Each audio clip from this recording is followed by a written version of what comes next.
E aí, para ajudar a gente a entender um pouco mais sobre toda essa movimentação, sobre como pode ficar esse texto da reforma tributária, se está mudando para melhor, se está mudando para pior, quero trazer aqui o Felipe Salto, economista-chefe da Warren Investimentos, para conversar com a gente. Felipe, seja muito bem-vindo aqui ao BMC Market, um prazer falar contigo novamente. Boa tarde. Eu que agradeço, obrigado pelo convite.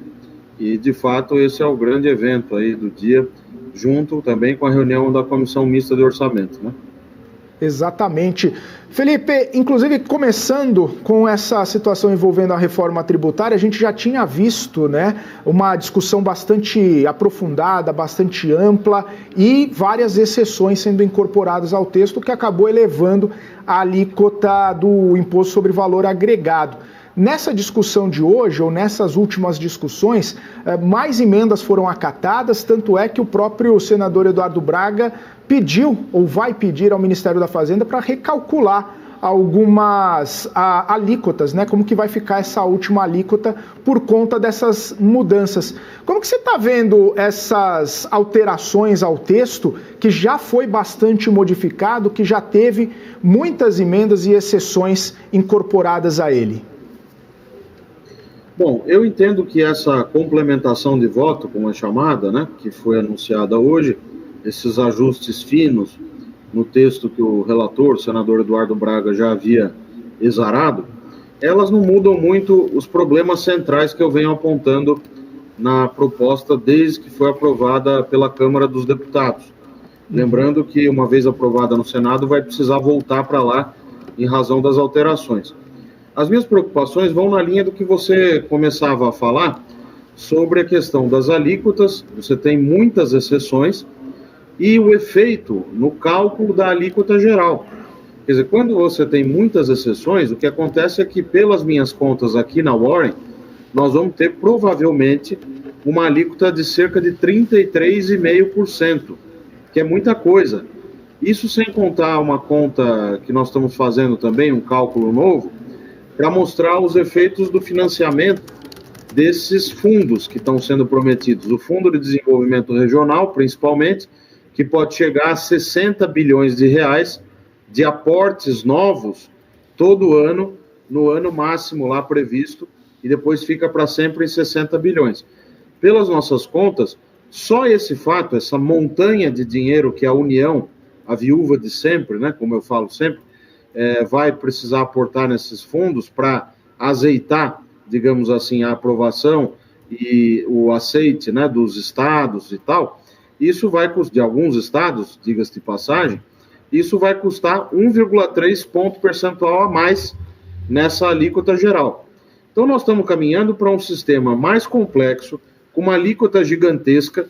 Fala-se tanto que nós temos que migrar para o sistema que vigora em 173 países e, portanto, nós estaríamos atrasados, mas, na verdade, nós vamos ter uma coisa que só vai ter aqui, para variar, uma jabuticaba amarga, uma alíquota enorme, porque quanto mais exceções, aqueles que vão pagar a conta sentados na mesa, né, para almoçar, vão ser um número pequeno, vai ser um número pequeno de comensais, que vão ser justamente aqueles que não conseguiram as exceções, nem na Câmara, nem no Senado.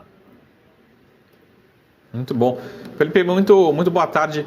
Só para entender um pouco a sensibilidade da Warren, de vocês, das projeções, o quanto dessas exceções trouxe o seu cenário factível, até o governo tem utilizado essa palavra, para esse cenário aí um pouco, né, com essas alíquotas mais expressivas, né? Ou seja, o quanto está piorando somente essas exceções que estão sendo incluídas nesse momento. Veja só, quando o texto saiu da Câmara, a gente já tinha feito uma conta, e é difícil fazer essas contas porque você tem que fazer várias premissas com base nos dados que a Receita Federal divulga para os impostos atuais e a base também desses impostos, enfim, tem que assumir algumas premissas. Mas a gente vinha falando que o cenário pessimista seria, ou seja, o pior possível seria esse de 33,5. Agora ele virou o cenário base. Tanto é assim que o próprio secretário especial de Reforma Tributária, Bernard Arpí, está nos jornais hoje, né, já fala de uma alíquota também maior em relação à conta que ele fazia. Inicialmente falava-se em 25%. Agora, 25,9% na conta do governo parece ter virado o piso, né? E pode chegar a mais de 27% na conta do governo, aparentemente. Então, o que eu chamo a atenção é que essas exceções que vão sendo incluídas, é difícil você precisar o efeito delas, mas eu quero lembrar que vai haver uma lei complementar que vai pormenorizar aquele artigo das exceções, que é o artigo 9º, e também vai delinear os regimes específicos e diferenciados. Só para todo mundo que está nos assistindo saber bem, o que está acontecendo é que quem ficar nas exceções vai ter uma bagatela de redução de 60% na alíquota. E o resto dos mortais vai ter a alíquota cheia, que na nossa conta é de 33,5%. Quanto mais exceções você vai pondo, pior fica.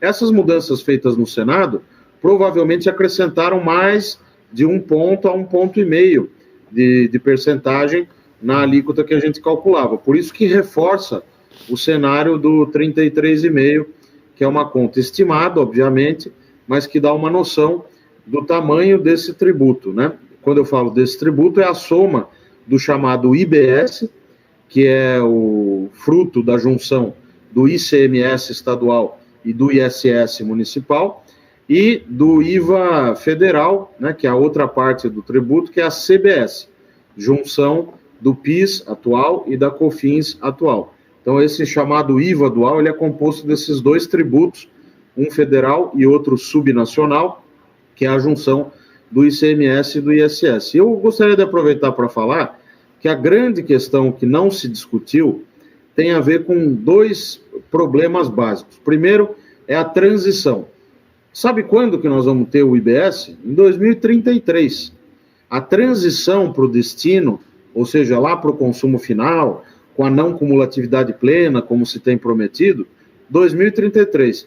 E a transição começa em 2029, com uma redução das alíquotas do ICMS de 10% ao ano, e com a preservação de todos os benefícios fiscais, ou seja, a guerra fiscal a pleno vapor. Nós chegamos a criticar, no primeiro texto do Senado, que o parágrafo 3º do artigo 128 do Ato das Disposições Constitucionais Transitórias, o ADCT, como é conhecido, ele estava fazendo ainda pior, estava preservando 100% dos benefícios, sem qualquer redução, mesmo a partir de 2029. Essa, aparentemente, foi uma correção agora no complemento de voto do senador Eduardo Braga. Mas, mesmo assim, nós vamos ter, pessoal, uma montanha de subsídios, de benefícios fiscais sendo preservados, e, além de preservar essa guerra fiscal, ainda vão enfiar um bolo de dinheiro público por meio do Fundo de Compensação e do Fundo de Desenvolvimento Regional, para sabe-se Deus fazer o quê? Na letra da Constituição, são coisas genéricas contra as quais ninguém vai se levantar. Desenvolvimento, investimento. Agora, o diabo mora nos detalhes. Que desenvolvimento? Que investimento? Quem vai avaliar esses projetos? Eles vão substituir os atuais benefícios ou eles vão se somar? Vão, obviamente, se somar. Felipe, então, a grande questão é que talvez a gente não tenha a chamada simplificação do sistema tributário, a redução da carga tributária que era proposto, que é a ideia central de uma reforma. Você já deixou muito claro, né, a respeito da necessidade de se fazer uma reforma tributária, mas não necessariamente o que está posto é melhor do que a gente tinha antes. Para fazer desse jeito, talvez era melhor dar um passo para trás e rever essa situação. O que preocupa no posterior, né? Porque se não vai reduzir carga, se não vai trazer simplificação, se não vai trazer talvez mais investimentos, né? Uma competitividade maior para as empresas brasileiras, com uma transição grande em tempo, o que as empresas vão, no dia seguinte da promulgação, fazer, né? Vai trazer uma complexidade maior ainda do sistema tributário brasileiro e mais gastos para as companhias? Excelentes questões, porque, na verdade, quando se fala em simplificação, ora, quem vai ser contra a simplificação? Ninguém, né? Só que nós temos que entender o seguinte, a reforma que está aí sobre a mesa não vai simplificar. Você vai ter o imposto seletivo, o IPI, o PIS, a COFINS, a CBS, o ICMS, o ISS, todos convivendo durante um período. Durante uma década, você vai ter uma complexidade maior. Para quê? Para que se consiga, então, no fim do arco-íris, lá em 2033, aí sim ter a reforma tributária para valer.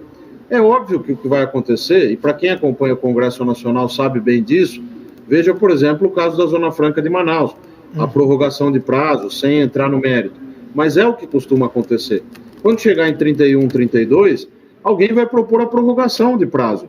Porque é impossível imaginar que em dezembro de 32, o ICMS, que vai ter uma alíquota ainda correspondente a 60% da atual, vai desaparecer da noite para o dia.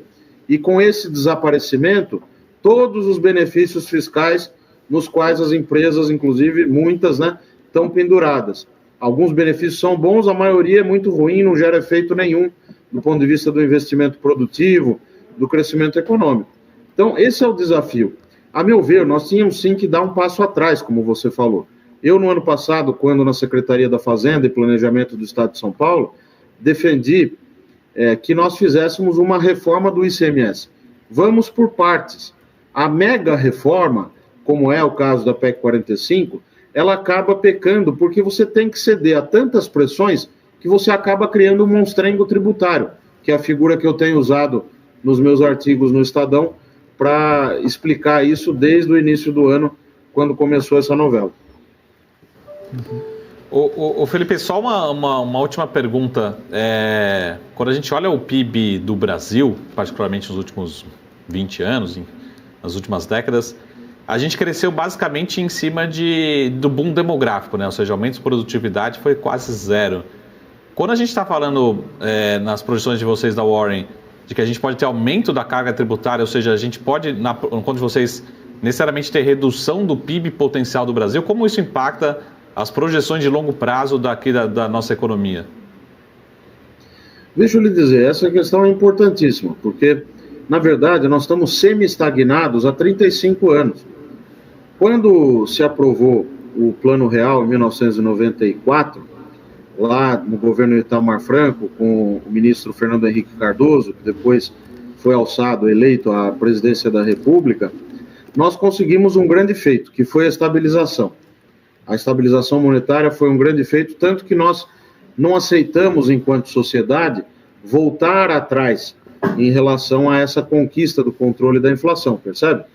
Qualquer projeto político, partidário, que eventualmente namore com essas teses do um pouquinho a mais de inflação não faz mal, é rapidamente punido. Punido pelas urnas, punido pela avaliação popular. Então essa foi uma conquista. Porém, desde 94, então lá se vão 30 anos, nós não conseguimos avançar no objetivo de ampliar as taxas de crescimento econômico, porque nós não resolvemos definitivamente a questão fiscal.